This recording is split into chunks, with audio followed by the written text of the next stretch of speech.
Good morning, good afternoon, good evening, everybody. Welcome to this episode of the Note Closer Show. As always, Scott Carson, excited to be joining you today live from Austin, Texas. And we are even more excited to have the one, the only, the amazing legend, maybe not only in her own mind, but out there in the real estate market, our friend Nicole Espinosa, known as across the country as the short sale queen. Afternoon, Nicole, how's it going? Hi, how are you? I love that introduction. Can you just go ahead and everywhere I go do that? Because that was fantastic. We can roll out the red carpet. We could get the thing. We could have somebody throwing out rose petals. We can have people trumpeting. I love that. So for those that don't know you, for our Note Nation listeners across the airways, across the country, those that are listening in 82 different countries, take a minute or so and kind of share who you are and what is the short sale queen all about. Absolutely. Well, first of all, thank you so much for having me on. I really appreciate it. I'm happy to be here. So what I do is short sale queen, right? So I specialize in short sales. So I am a licensed realtor, and we help homeowners who owe more than the house is worth. We settle their debt and we negotiate on their behalf at no cost to them or to the investor or to whoever, any party in the transaction. We charge the lender our fee, and we are able to help the homeowners avoid foreclosure, which is the biggest thing. These homeowners are in a financial hardship, and we help them, really move on with their lives and settle their debt so they can eventually buy a house again, things like that. I got in the business. I've been doing this for 9 years, almost 10, and it hasn't aged me at all. It's constant. I'm just going to the hairstylist a little bit more now, cover those grays, but it's called seasoning. Seasoning, right? Real estate in general, I think. But it's definitely a passion of mine. We just launched nationally, so we've been very hyper local in Dallas, Fort Worth area, and then opened an office in Houston about a year ago. And after, I keep saying that, but I think it's been almost 2 years now.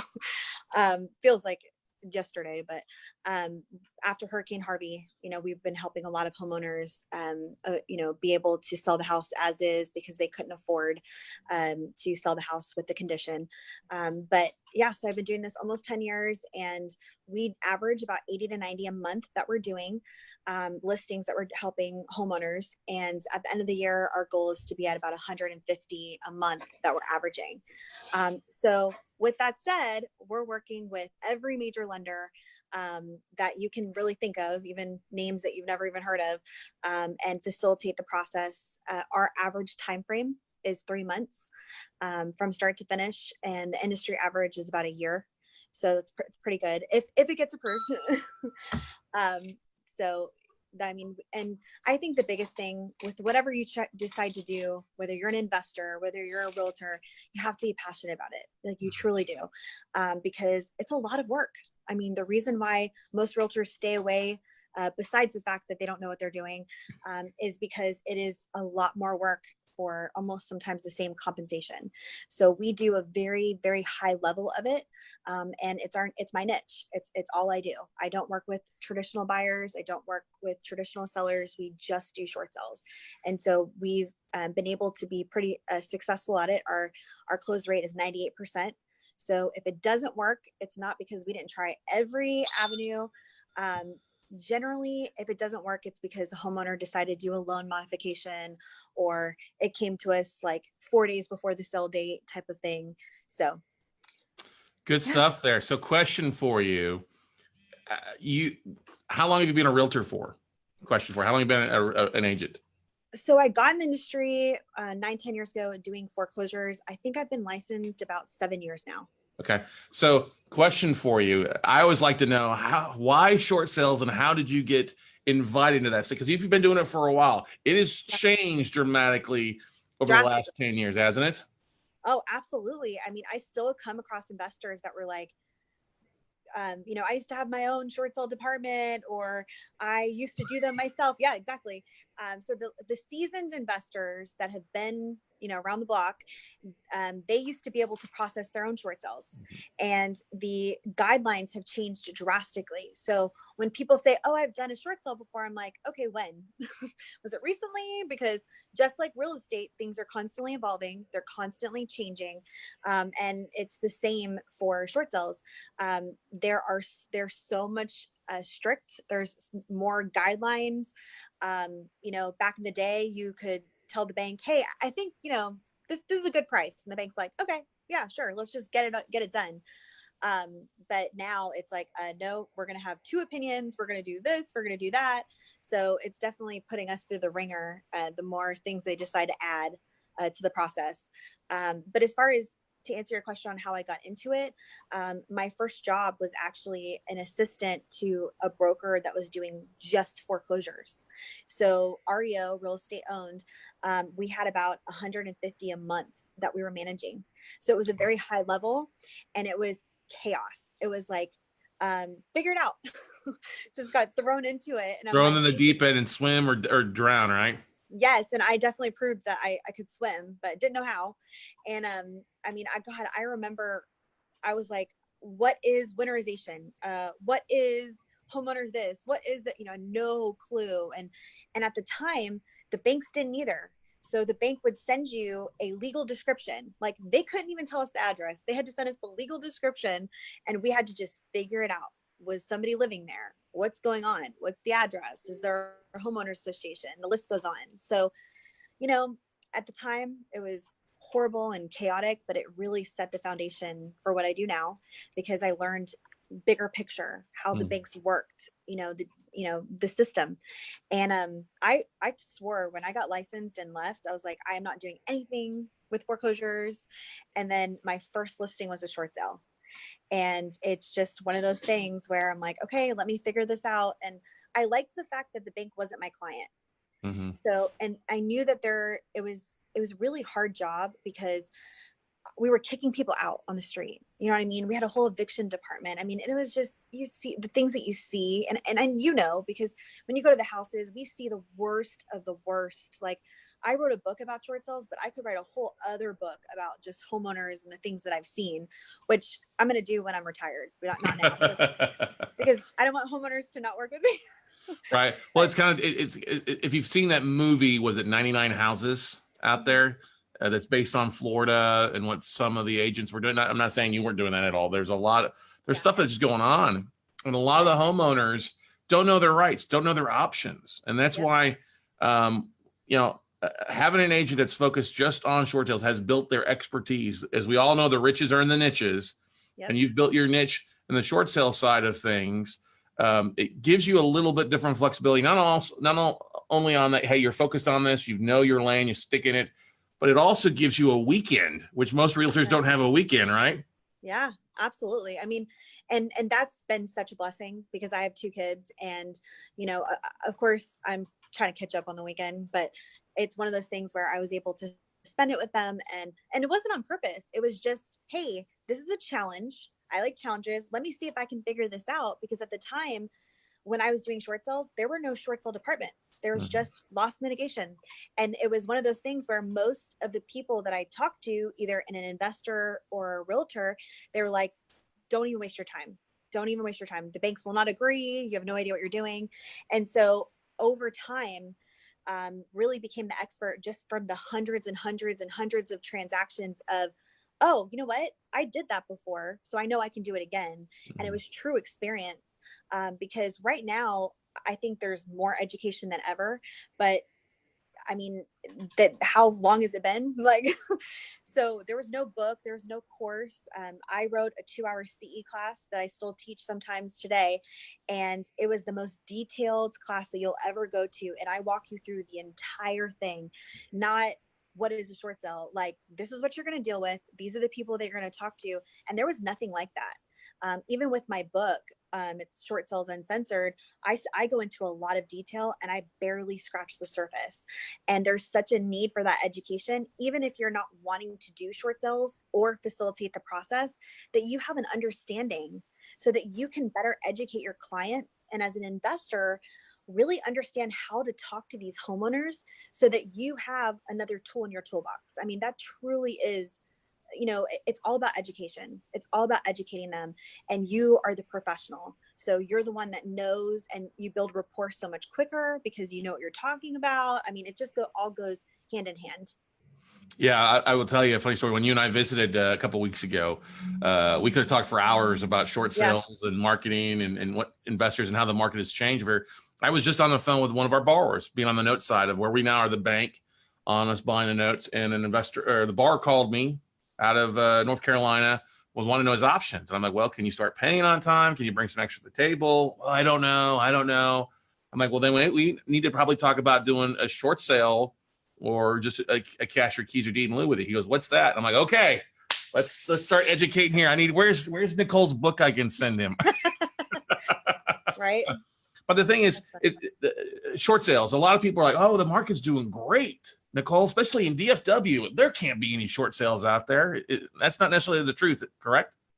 Correct. And what's funny is that when I was thriving was when the market was the best it ever was. And so my broker specifically, I remember at the time, was like, how the heck are you so busy? Like, I don't understand.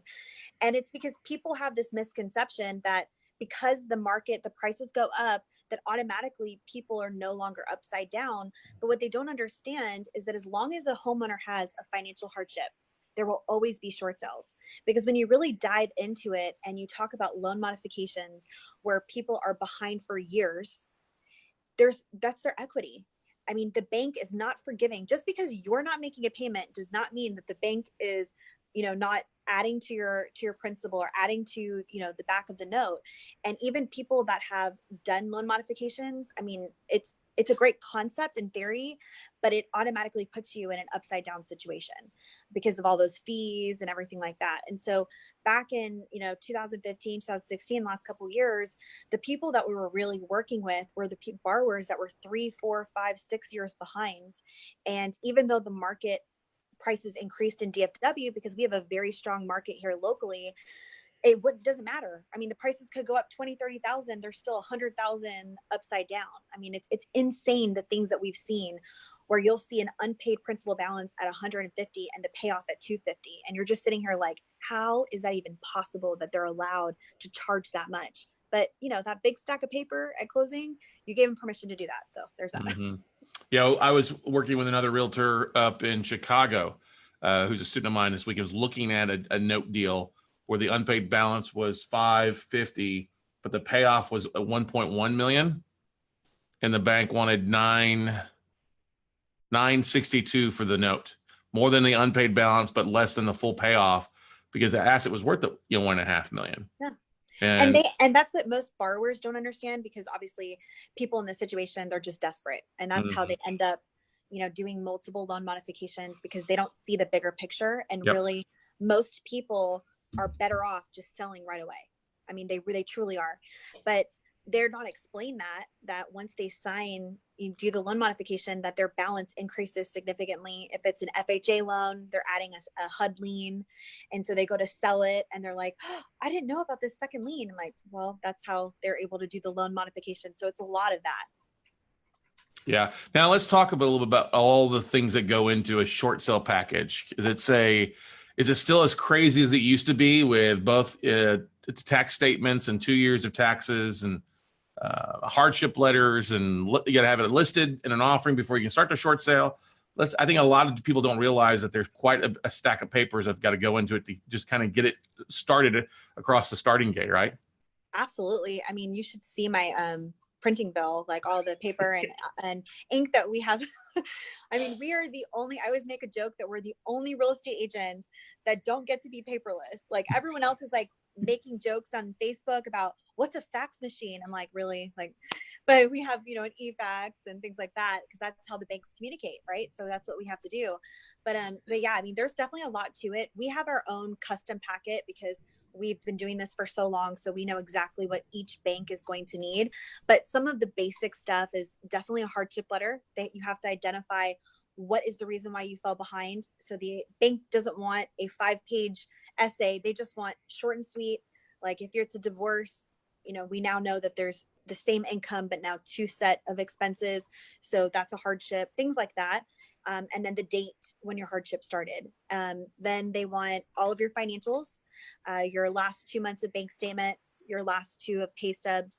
If you don't have income, then you have to write a statement stating that you have none to provide, tax returns. Really, you can't hide anything. I mean, they're going to be very specific. We have had to write explanation letters for $50 deposits. Like, where's that $50 coming from? I mean, with Wells Fargo. So it just, I mean, I went and sold my plasma 2 days in a row. Yeah. Like really $50, like that's going to make a significant difference. But yeah, I mean, it's honestly up to the underwriters on how specific they're going to get. So, they need all that. They need the actual application, depending on the type of loan or the actual servicer, the lender, and just letters of authorizations. So, and the biggest hurdle, I think sometimes, is where the sellers are like, oh, why do I need to provide my financials? And so we have to explain to them that, no, you're not applying for a new loan, but you are asking for assistance. So the bank wants to make sure that you have a legitimate hardship and that you're not saying, I just don't want to pay. And that's how they find out. They want to make sure that, you don't have $100,000 in your account and you just want them to take the loss. And the only way to do that is to verify income with your tax returns and, obviously pay stubs and your bank statements, right? So it's very, very thorough. It's kind of like we have to provide all that stuff to get qualified for a loan. I like to call it the loan D-qualification package. Right, exactly. Exactly. We got some questions online. Jeff Wolfman from San Diego. Oh, Wolfman says, how can Nicole help us as note investors? Only in Texas areas? No, she is now nationwide, taking files all across the country, Jeff. So one of the things I highly recommend, and you're doing stuff in Houston and Dallas and what other areas have you're doing files all over the place, right, Nicole? Right. So Florida is a big one right now. We have Orlando, Miami, Tampa. We do have relationships with people in California. So we're in San Diego right now. We have 2 listings there. I'm trying to think. Illinois, Arkansas, Oklahoma. A lot of states, basically, which is good enough. Yes, not just. Don't make me think of all of them. Well, but the thing is important, especially for us as note investors, it's important sometimes having that third party. Yeah, they're talking, when we're talking to our servicing company about a possible thing, I'm like, hey, why don't we just throw them in with a short sale company, let a third party collect everything, and then we can make an educated guess, because they're not going to approve a short sale in 12 hours or 2 minutes if I know exactly what it is. So that's what we were talking about on the phone, because I'm doing this a little different thing.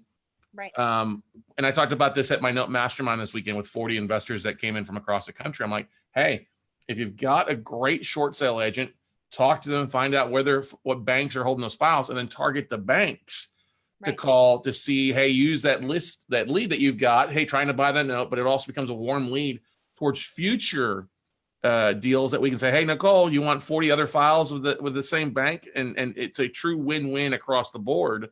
Absolutely. There. And so hopefully that answers for you, Jeff, out there in San Diego there. He's depressed because of the Endgame movie. So no spoilers, but anyway. Very, very long movie. It is a long ass 3-hour movie. Have you taken your kids to it yet? I only went because of my son, and I was just like, I know the basics, but I'm like, okay, who's that girl? Okay, why do we care about that? Okay, all right. And he's like, Mom, oh my gosh. I'm like, whatever. I give up. I'm gonna stop asking questions. Just gonna say, I go to Alamos. At least I've got alcohol to bring in. Yeah, whatever. So let's see here. So a lot of investors and a lot of agents. And we talked about this when I reached out to you last week, said, hey, how many listings are you seeing in the W? And you mentioned something to me that I didn't have a chance to go back and ask you, because you said there's only so many showing, and that's if they're listed on MLS. So are people able to be doing short sales if they're not a true MLS listing? Oh, absolutely. A lot of the houses we sell are off market.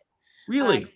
Yeah, absolutely. Because once we get the listing, so the majority of the, so my business is, let me start with, my business is 100% referral base.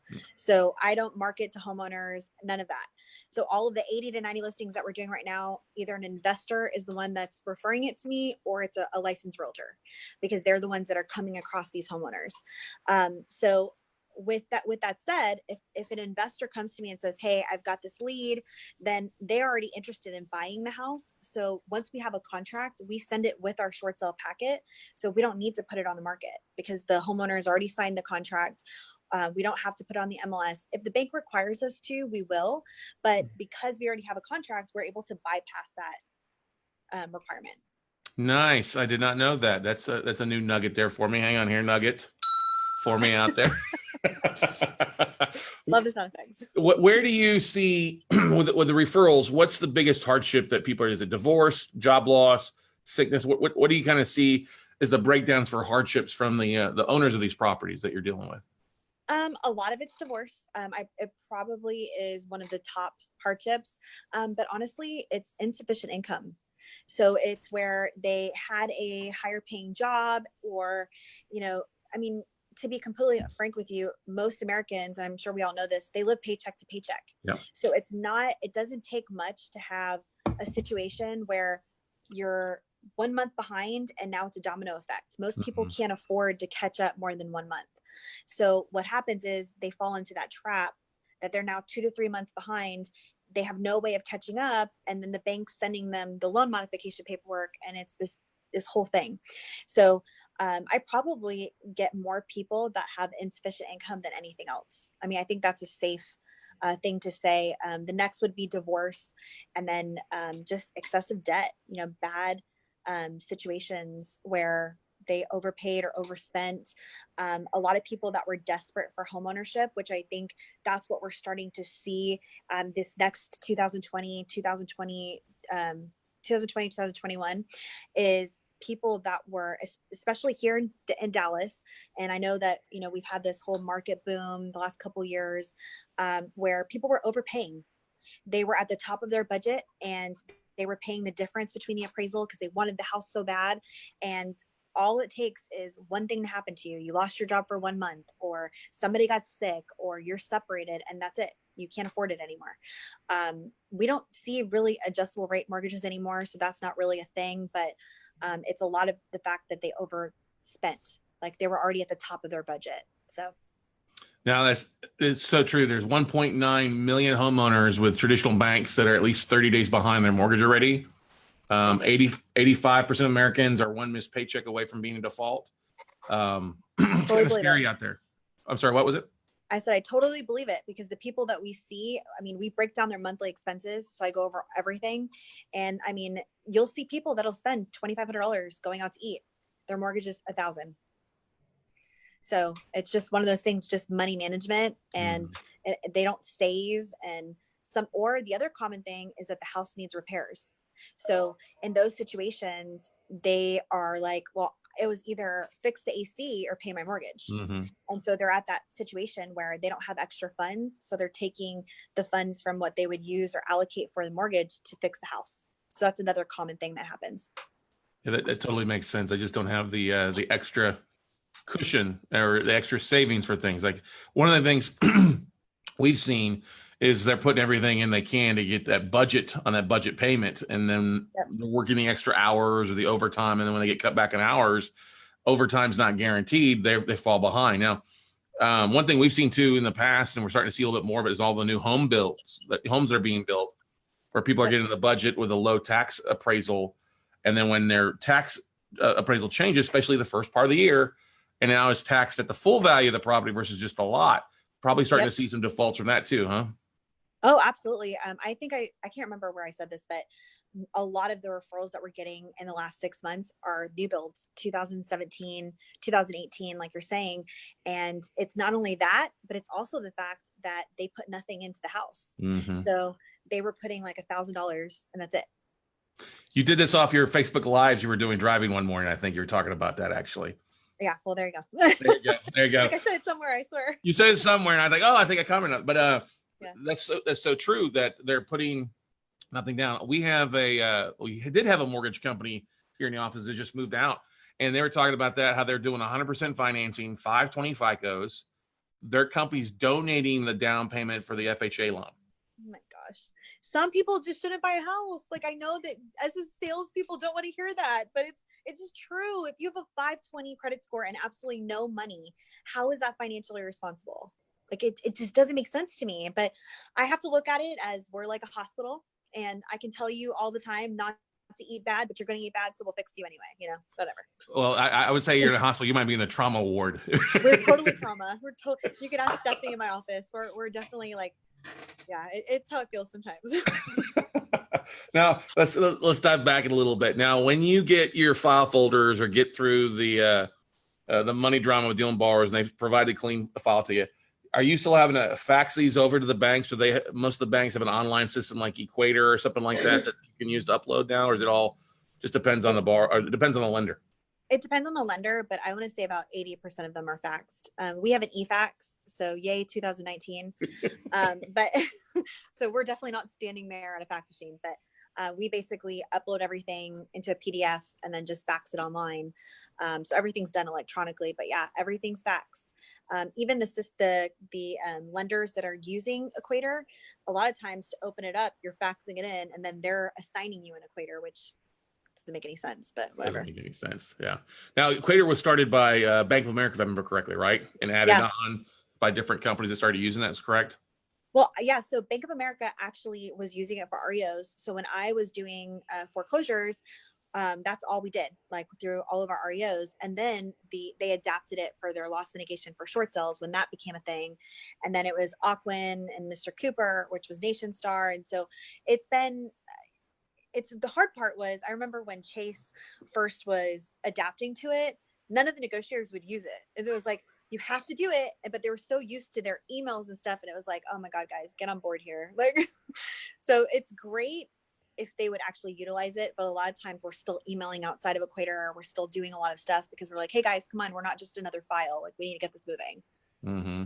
Now, are you seeing that? And you talked about speed being, you guys doing well in 90 days roughly versus 9 months or a year in some cases with different states and foreclosure timeframes.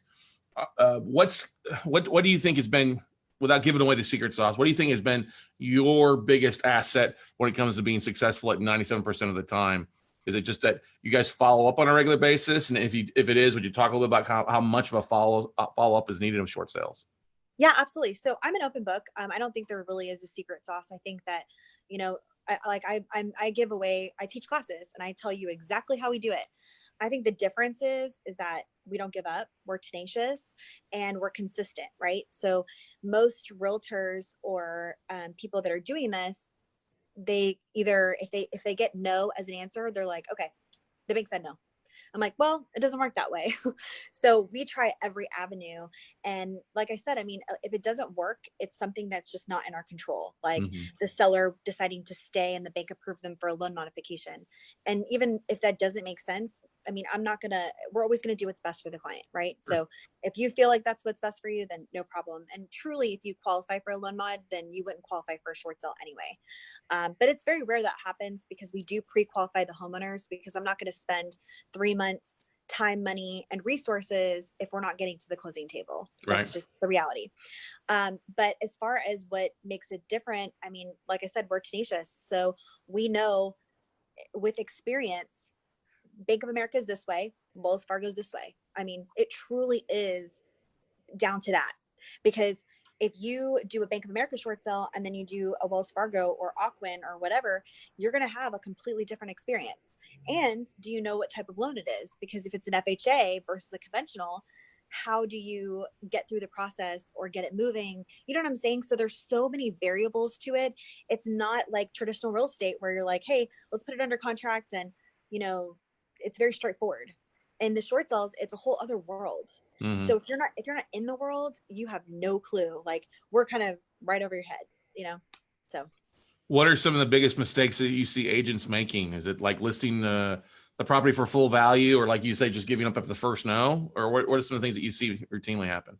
I think the biggest mistake is that the agents don't understand the process. So they wait for the banks to call them. And what I say in my book, it's like the blind leading the blind. Like it truly is. That's the best idiom to use, because the bank, most of the negotiators that I've talked to, they're managing 500 to 800 at a time. Okay? Whoa, hang on a second. Let's rephrase that. each negotiator you're dealing with on average is negotiating how many files? How many files are on their desk? 500 to 800. Wow. So when I talk to realtors, I'm like, you're stressing out about your 5 deals. Imagine managing this portfolio of this many things that are assigned to you. Well, you can't possibly get to even half of that. And so as a servicer, if they get to at least 20%, they're considered successful. So that means that other 80% is just sitting there, not moving, not being touched, but still moving towards foreclosure. So a lot of times the realtors don't know the right questions to ask. So they're like, well, the bank hasn't called me yet. And, oh, it got foreclosed on. And they had no idea. And it's so unfortunate, but a lot of the ones that you see canceled, like in MLS or things that happen, they throw their hands up in the air and they're like, well, the bank should have told me. Well, no, the bank they're not going to call you. This is not a thing. Like, so it's just, that's the most common thing I see, is that the agents are waiting for the bank to tell them what to do. And they'll tell you, and back in the day, this was a while ago, but Bank of America came out with a stat that 20% of short sales were successful. And the other 80%, the reason why they failed is because the agent didn't understand the process and was not submitting the correct paperwork. So it was a lot of the fact that the Bank of America was saying, hey, you were supposed to send us this, this, and this, or you didn't fill it out all the way, or you didn't know, what to do. So we declined the file, like it's shut down. So that's a lot of it. Well, being an ex-mortgage broker, one of the things that we used to use as an analogy is if we wanted to get from where we're at the beginning of the hallway to the end of the hallway down the road of a closing, at the closing table, was that we had all these doors. And anytime there wasn't a note on the door, whether it was the appraisal or the hardship letters or things like that, anytime that we didn't have the door open, it would go in, it would delay things. And it's a lot the same way you're telling them there. A lot of agents are expecting it's going to be a quick trip down the hallway to the end. Yep. And they've got to provide those updates, those correct paperwork, correct forms filled out so that they can keep those doors closed. So it's a short journey at that point, correct? Absolutely. And I mean, they definitely underestimate the process. They'll say things like, well, I called the bank and they said they'll do it. I'm like, man, if it was that easy, I wish. Yeah, if it was that easy, everybody would be doing it. Everybody agent out there would be doing it. No, now, that's a funny story there. That aspect. No, there's a lot of them. Yeah, I'm sure. What's been the longest short sale, and then what's been the fastest short sale for you? Let's start with fastest. There you go. The fastest was a reverse mortgage. Did it in 3 weeks, and I had a contact with the servicer, and it was very straightforward. With reverse mortgages, because it was an airship, the borrower had passed away. We didn't have to do the financials, the appraisal. I mean, it was one of those things where we got it done right away. The offer was in line with it, with the 95% that they were willing to accept. And I got approval, and it was like, oh, okay, cool. So it doesn't happen. So I'm just going to go with it. Of course, the investor was his first time ever sending me something. So that was the bar. And it was very frustrating for the next one he sent over because he's like, Nicole, hello, 3 weeks. I'm like, no, don't tell people that, because that's not the norm. Yeah, you don't want to under promise and over deliver on the front off the. Oh, I mean, you don't want to over deliver on the front end, something like that. Like it's not the norm, right? Right. No, absolutely. I remember he tagged me on Facebook, and I was like, don't say that because that's not a thing. It's yes, we get acknowledgement for when something amazing happens, but like you said, expectations, like, because after 3 weeks, and it was like, hey, why is this taking forever? I don't understand. It's been 2 months now. I'm like, that's still good. It's still good. And then the longest one, we actually just closed. And oh my gosh, like I was holding my breath on this one. It was a little bit over a year. And at this point, it didn't even make sense financially for us to work on it this long but I mean, that's not what we look at. We're just really, truly trying to help this lady. It was a hoarder house. It was a bad situation, divorce, because he was like, abusing her and all this other stuff. Mm-hmm. We got the house approved 3 times. So 3 short sale approval letters. Like I did my job. First time the buyer walked because the roof ended up collapsing. The second time the IRS approved it, but then the buyer walked. And then when we went to get the extension, they walked. I mean, it was just, Oh my gosh. I mean, because there were so many moving parts, everything had to kind of line up. So I'm just grateful that it's over. Yeah, literally. Yeah, But we exactly. got it Roof done. collapsing, hoarder house, IRS tax liens got to get removed, that kind of stuff. Well, no, we got it removed, or we Yeah. got it released, but then it expired. And so we had to go back to the freaking IRS. And then, oh, by the way, Bonanza. My assistant's like, was it Bonanza? I'm like, yes. And then it got completely shut down. Oh, she just reminded me the government shut down. So when the government shut down, we couldn't get the extension to the IRS release. So then we had to start all over. And it was like, oh my God, you guys are killing me. And I don't talk about politics, but I was like, come on, get it together. How long does it take you on average to get an IRS tax lien removed? Because that's something a lot of investors, they see that, they flip out and they don't realize that, hey, if there's the borrower's not or the homeowner's not receiving anything, you often have it removed, correct? Absolutely. So 2 ways you can get an IRS released, the discharged, is through a short sale where the homeowner is not receiving any funds. And the second, if you can prove that you can get it discharged, if you can prove that there's an existing payment plan. So you can also do that as well. So if they're paying on it, it's like 2 years, I think. Don't quote me on it, but it's within that time frame, and you can get it discharged as well. Because remember, it's against the person, not the property. So that's how we're able to get discharged. So basically, if they're in a payment plan through the Fresh Start Initiative or something like that, we hear those commercials all the time. Sure. It can be removed, I guess. Okay. All right. That's a good one. Should be a nugget out there for everybody out there listening there. So that's good stuff. Now on and I know it varies when you have your hoarder house with no roof and a tax lien attached to it versus your pristine houses, because you've got a really nice one that you're working on in Houston was like $550,000 value to it. 5-bedroom, 5-bath house, looks really, really nice.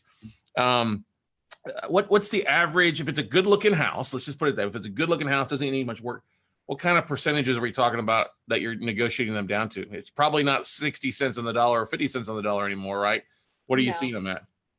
So with the properties that are in great condition, those are probably the most difficult because it's hard to negotiate when you don't have repairs for value, right? Mm-hmm. So how we get like the major discounts are the roof collapsing or the repairs of the foundation or things that are structurally affecting the value, because we can only get a cash offer at that point, right? With the properties that are in pristine condition, generally what we do is we talk to the appraiser. We show them, days on market. We show them there's a lot of things that we can talk to them about, just for the simple fact that it has to be an aggressive price. Because if someone is going to go through this property, buy it as is, even if it's not an investor, even if it's a traditional seller or a buyer, in that price point, people are used to absolutely perfect and home warranties and all this other stuff that when they submit an offer to the bank, they're like, no, it's going to be as is and we're not paying anything. So on those, I really don't have a percentage for you. I just tell you that we do definitely get it under value because we explain to them like, it has to be this way. Now, as far as repairs, we try to be as proactive as possible. We get repair bids from the investors, and we present it to the appraiser, because if we just leave it up to the appraiser, I've seen appraisers who just need to go somewhere else because they smoke a lot of crack. They're smoking a lot of crack. I don't know what I could say and what I can't say, but this is total. You can drop an F-bomb if you want to. We got 16 different ways to say F if you need to. Okay.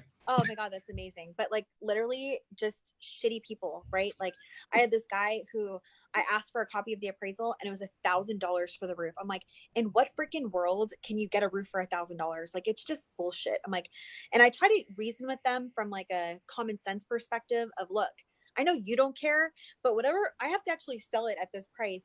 And if you look at it and the bank is going by what you say, how am I supposed to do this if you account 1,000? Would you pay for this? Like you buy it then, at the price that you suggested. So a lot of that is just trying to have that conversation with them, pleading with them, telling them what we have as the offer, because at the end of the day, if the property is distressed, it has to be discounted. Mm-hmm. I mean, whether it's going to the investor that sent it to us or another investor that's paying cash. I mean, I know that everybody has different margins, but it's like, no, they need to be able to do that, to be able to fix it, flip it, or whatever they're trying to do with the property. That's such a good point there out there. What were they asking? Just to put $1,000 in tarps on the roof, basically blue tarps. $1,000 to like hire someone to stand there. Like, what the hell? Like, get out of here. Right. I think he was also an agent. I think he was just trying to take the listing. Oh, that asshole. Yeah. Jeff Wolf asked again, he goes, is dual tracking still happening? Foreclosing on an asset that is in a short sale negotiation, thought that was banned. No, if I understand the question, the lender has the right to foreclose at any time, as long as they send the legal notices. Even though they are reviewing a loss mitigation option, they can foreclose at any time. Mm-hmm. So we have a ton of short sales. In fact, if you looked at my board right now, we had like 20 this month that were getting postponed. And even though some of them are in the middle of a short sale, we're still trying to get the sale stopped. Mm-hmm. So the bank has every right to do that. Now it brings up a good question, kind of a two-part question. What are you guys using to help get stuff delayed? Like TROs, or just obviously you're pleading with the negotiators, but I also know that somebody probably brings a file to you like a week before the foreclosure auction. That's probably a lot harder to get delayed, isn't it? It is. It's all going to depend, of course, the state and the foreclosure laws in Texas. We do have a different couple ways that we can get it postponed. With legal options, yeah, they can do a TRO, they can file bankruptcy, they have to seek counsel for that. But I mean, with us, we have relationships with a lot of the banks. So we'll plead to our contacts. We'll go to the foreclosure attorney and submit requests. I mean, we try to hit every avenue if it's less than the 30 days of the postponement. And I'm going to be honest, most of my referrals, most people don't see me the last 2 weeks of the month because my phone is like ringing, where everybody's exhausted every option. And they're like, okay, give it to Nicole. All right, I've had this for 4 months, but Nicole, stop it. I'm like, okay. So that's generally what we do. We go through every option. I mean, we get the history of the loan. But honestly, like the closer it is to the sale date, the less leniency that the bank has, because people think that they're playing the game 11 years. I just talked to this guy, he was 11 years behind, and he was calling me with 2 weeks beforehand. I said, I'm not doing it. Like, I can't, you have to get it stopped. And he's like, oh my gosh, why? I'm like, because you're 11 years behind. I don't have any pull here. Like, you've been playing the game for so long. Like, there's just nothing I'm going to be able to do because they're just basically going to say F you. And, so. 11 years behind, man. That's quite a bit. That's what state was that in? In Texas. It's here in Texas. Wow. Yeah, no, at that point, anybody that's more than like 3 or 4 years, they're professionals. They know how to play the system. And those are the worst clients. Let me tell you, they're the worst because they live in this other alternate universe where they believe that nothing is never going to happen to them. Mm-hmm. So at some point, because nothing has happened, no recourse, they've been living for free and they never have any money.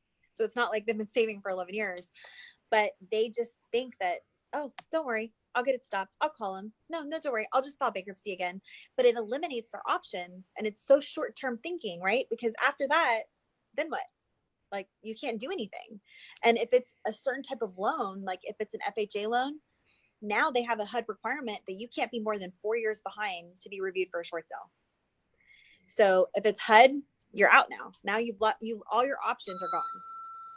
Those are some good nuggets there. Yeah, we deal with the borrowers living in belief. We was like, oh, Obama's going to save my house, or Trump's going to save my mortgage. And I'm like, no, I'm not Trump or Obama. I donate to charities doesn't mean I run one.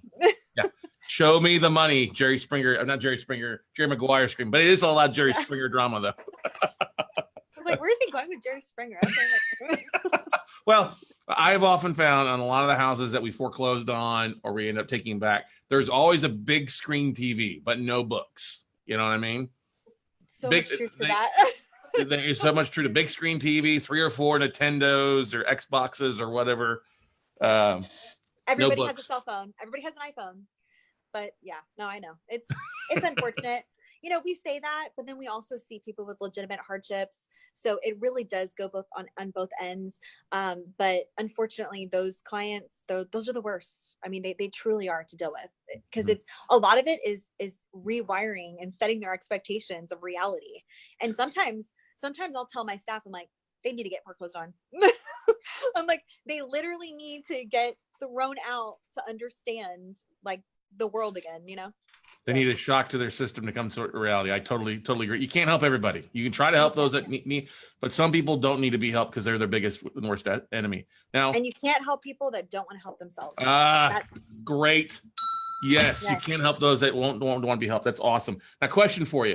A little bit of stress. I'm sure you're glad that the first Tuesday of the month is next week, not yesterday. Right? You got the first. Ask me on Monday because right now I'm still in the middle of it. Yeah. Well, that's the thing. Tuesday being last week, but what do you do to relax? I know this has a lot of deadlines, a lot of reaching out to these asset managers or the loss mitigation people. It's so many files, and they're paid hourly. They don't really give a rat's ass half the time. What are you doing to recharge your batteries? Because you've been doing this 10 years. Almost, you've had guarantee ups and downs, and it's a bit of an emotional roller coaster trying to get things delayed and dragged out there. What do you do to recharge your batteries? It's a great question. So I'm glad you asked me this now and not last year because I was terrible at it.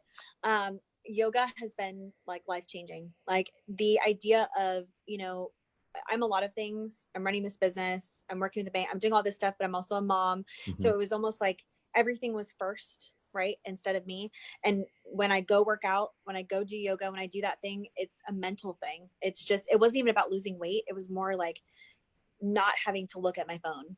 And a lot of times, if I'm starting to get super burned out, I'll just turn my phone off or I'll put on don't disturb, because that, even though ideally in this business, all we want is our phone to ring, disconnecting is so freaking important, because our lives are based around this little screen all day, every day, and on social media and our email. And I mean, email, right? Of course, number one, and text messages. I mean, I do more business through text and email than anything else. And so it's just really about disconnecting. And it's hard to do because, you know, I'll get a massage, I'll do this. And the whole time I'm thinking, I'm like, did I submit this? Did I call him back? And so it's really just understanding that even though, yes, we have that sense of urgency, if I take this hour, there's no real emergencies in real estate. And that is something I heard, when I went to this convention and family reunion for Keller Williams. And it really stuck with me because I was like, you know what, you're right. I'm not an EMT. And even though I feel like it's the ER, no one's really bleeding out. So you can wait an hour. You can wait 1 hour. Like, you will be fine. And I've made my entire career being so available for investors, realtors, and my clients that I really had to set boundaries of like, look, I remember at one point I'd have a clients call me at 7 o'clock at night.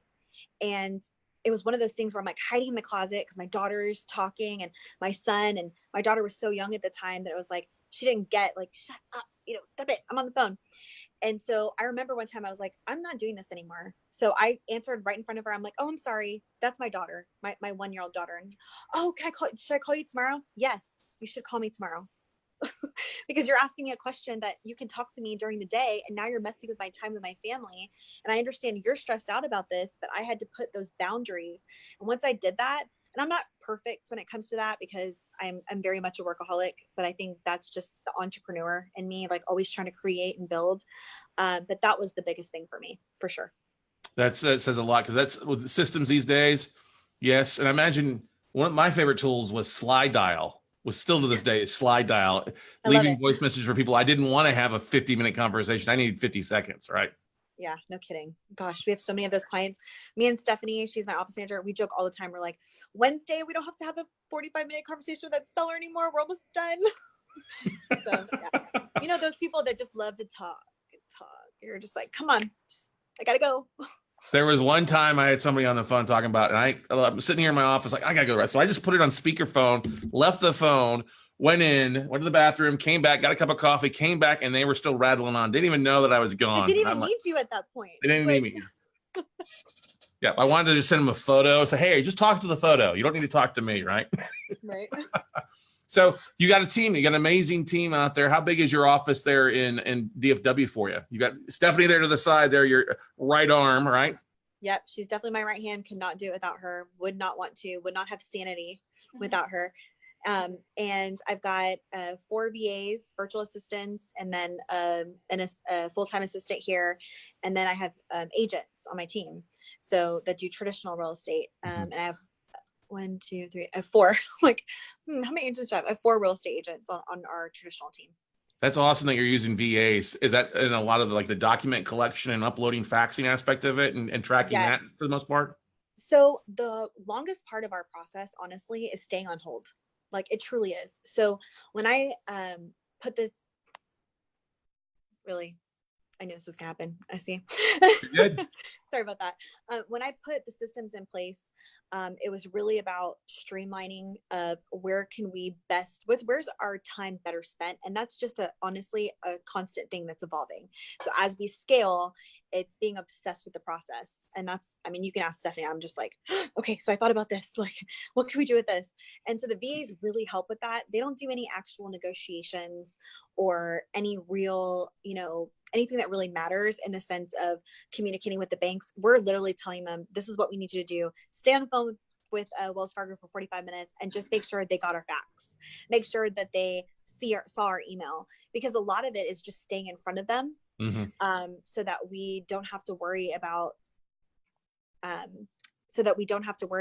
it going to, the 80% that don't close or get work done. And a lot of it's is like you said, just that touching aspect, touching with them on hey, you got this, or, that, oh, you didn't, I'll fax it in again. That's just whenever you're dealing with that. Yeah. Or some people there's such a huge inbox of things. I used to remember, and correct me if I'm wrong, where like they had one central fax number and the 20 asset managers that were handling this had to go check the fax number, see if it was actual files. They didn't have their own individual ones. It was a group one. Do you still see that? So I don't know, honestly, if that's the case, but that's how it feels sometimes where we're like, we sent 3 and it's like, I envision someone just walking over to the fax machine and being like, let me see. Oh, I don't care. And throwing it away. So sometimes that's how it feels. What's the best way for people to get a hold of you, whether they're listening out there and they're facing financial struggles and looking to short sell, or investors that are looking to dive into something, they may have something from their marketing? What's the best way for people to reach out to you, Nicole? So the best way is email. And I say that because that way it's 24/7. My email is very straightforward. Nicole, Nicole, is your realtor at gmail.com. And you can also call. You can call the office at 972-832-2621. But I always recommend email because that way I can, it's in writing and I can always get back to you. I'll have you repeat the phone number one more time for everybody out there. Absolutely. So it's 972-832-2621. Actually 2 final questions. What's a book that you're reading right now, if you've got a chance to read, or if you're not reading, what's a song that's listening on your iPod, your iTunes that you're listening to right now, jamming out to? Okay. So the book that I'm reading, which of course I don't even remember the name. I just got finished reading Scaling Up, which was a really good book because I always say that I tend to lean towards books that are either self-improvement for me as a leader and entrepreneur, or something that's systems, because it's the opposite of how I think. I'm a salesperson. I'm not a systems person. So I have to almost, rewire my brain to think that way. So let's just say that one, because I can't remember what the book is called now that I'm reading. I just started it. It's that important. But no, so Scaling Up is a great book, especially if you're running a team, or even if you're an investor who is just really managing people, because it's just talks about hiring intentionally and how to be intentional with the type of personalities, the people that you're putting in place, and really letting go. Because I think that a lot of us, sometimes we work so hard in building this that we're like, no, this is my baby. Don't touch it. But there's no way that you're going to be able to be a sane human being and grow and still put your hand in every single aspect of your business. It's not realistic. So great tip out there. Because I think so many entrepreneurs suffer as control freaks. You hit the nail on the head there. Got to delegate. I'm number one. So, I mean, I'm just speaking truth. I am such a control freak, but I've had to let go. And especially because these businesses, as an investor or a realtor or whatever, like we're the brands, we're the ones that are doing it. And so when you grow, it's hard to get out of that mentality of being the person that has the boots on the ground and doing the work. So. Now, I heard a little story that you heard that your idol was coming to Dallas for an event, and you snuck in to meet up with this idol from Shark Tank, if I remember correctly. Oh, that means you actually watched one of the videos. This was the Boss Babe video. Yes. So that's funny. Barbara Corcoran she's on Shark Tank, and she came to Dallas at an event that Champions was sponsoring, and the brokerage I was at the time, we were one of the sponsors, and they're only the staff. And I was like, well, I'm going, like, this is happening. And they're like, no, we only have 5 passes. I'm like, well, we need to figure something out. So I just showed up and I was like, I'm here to meet her. And they're like, okay, Nicole, no, you're still not coming. And then they're like, you know what, forget it. And so I just snuck in with all of them. And I told her, I was like, I wasn't supposed to be here, but I really wanted to meet you, and da da da. And so I asked her one question. I was like, if you could do it all over again, I know that everything is a part of your story, but if you could do it all over again, like, what would you do different? And she said that, you know, of course, everything has fallen into place, whatever. But she said that she would have listened to her gut more. And I thought that was so powerful, because we try to overcomplicate things or justify things in our relationships and really with what we're trying to do.